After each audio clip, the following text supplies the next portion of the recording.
বিয়ে হবার পর যখন শ্বশুরবাড়িতে প্রথম দিন পা রাখলাম, অনেক স্বপ্ন অনেক আশা নিয়ে ভেবেছিলাম যে স্বামীর হাত ধরে একটা সুন্দর জীবন কাটাবো।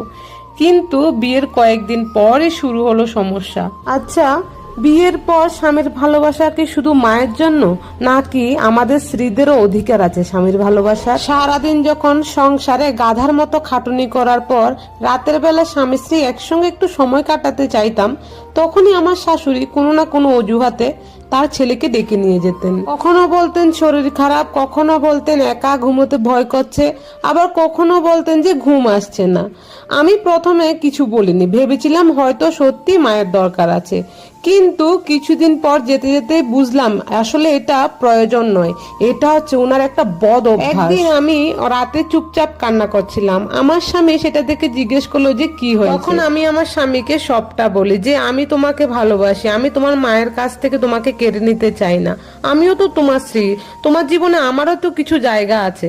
তারপরের দিনই আমার হাজবেন্ড আমার শাশুড়ি মার সাথে শান্তভাবে কথা বললেন এবং আমার শাশুড়ি মা এই জিনিসগুলো বুঝতে পারলেন যে তিনি ভুল করছেন। তারপর দিন থেকেই কিন্তু আমাদের বাড়ির পরিবেশটা বদলে গেল এবং আমি আর আমার শাশুড়ি আর আমার স্বামী মিলে খুব সুন্দরভাবে এখন সংসার করছি। বিয়ে হবার পর যখন শ্বশুরবাড়িতে প্রথম দিন পা রাখলাম, অনেক স্বপ্ন অনেক আশা নিয়ে ভেবেছিলাম যে স্বামীর হাত ধরে একটা সুন্দর জীবন কাটাবো। কিন্তু বিয়ের কয়েকদিন পরই শুরু হলো সমস্যা।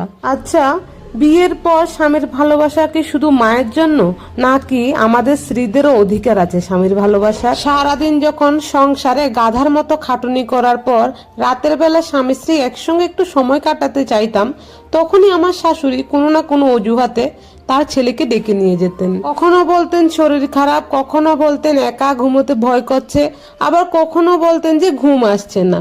আমি প্রথমে কিছু বলিনি, ভেবেছিলাম হয়তো সত্যি মায়ের দরকার আছে।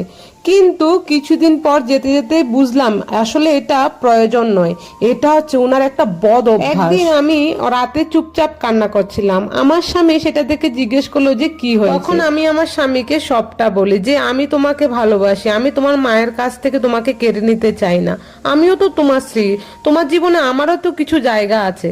তারপরের দিনই আমার হাজবেন্ড আমার শাশুড়ি মার সাথে শান্তভাবে কথা বললেন এবং আমার শাশুড়ি মা এই জিনিসগুলো বুঝতে পারলেন যে তিনি ভুল করছেন।